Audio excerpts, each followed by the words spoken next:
Кыргызстанда май айынын 3-жекшембиси энелер күнү катары белгиленип келет. Бул күн ар бир үйдө, ар бир жүрөктө ыйык жана терең мааниге ээ. Ош шаарында бул майрамга карата уюштурулган бейишинин таманында аттуу сый тамак өзгөчө мүнөздө өттү.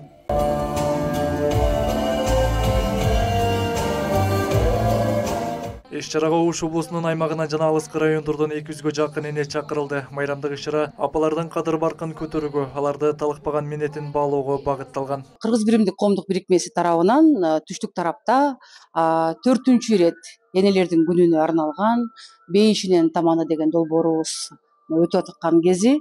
Негизи Кыргыз биримдик коомдук бирикмеси 7 жылдан бери Бишкек шаарында 8-мартта мамлекеттик деңгээлде ушул бейишинин таманы жаратман айым долбоорун өткөрүп келебиз.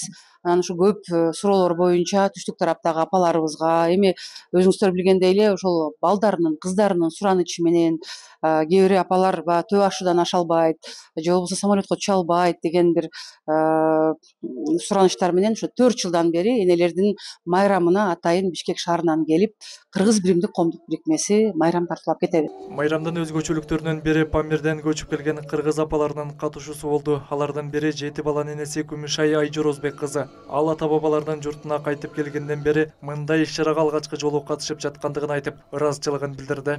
Кыргызстанга келгенибизге 5 жыл болду, 6 жылга аяк сарып калды азыр. Биз Талды Суу айылында жашайбыз. Ушу бүгүн эне майрам экен, чогуу келип, мында аселе жапып келип уюштурду. Апалар үчүн сыйлык тапшыруулар, ыраазычылык баракчалары жана чакан белектер уюштурулду. Концерттик программа энелердин жүрөгүнө кубаныч тартуулады. Энелердин коомдук орду эң эле жогору деп эсептейм мен. Себеби дегенде кыргыздын улуттук каада салтын, жүрүшүн, турушун баардык жок дегендей жеген тамактарынан берип кыргыздын энелери баардык өзүбүздүн элге үйрөтүп келе жатышат. Энелер көбүнчө. Ошон үчүн биздин ордубуз өтө чоң деп эсептейм. Энелер өмүрдү тартуулаган, тагдырга багыт берген улуу инсандар. Аларды урматтоо, тарыхты урматтоо, келечекти түптөө. Ош шаарындагы бул иш-чара энелерге арналган жылуу сөздөр менен коштолуп, жылмаюулар жана ыраазычылык менен жыйынтыкталды.